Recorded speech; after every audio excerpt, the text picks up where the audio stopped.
In today's video, I'll show you how to install Fury Trainer for Mad Max.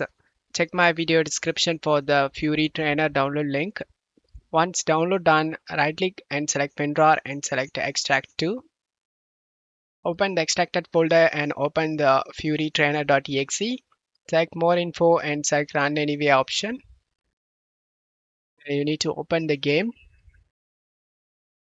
Once you are in game, press the Alt tab and open the trainer.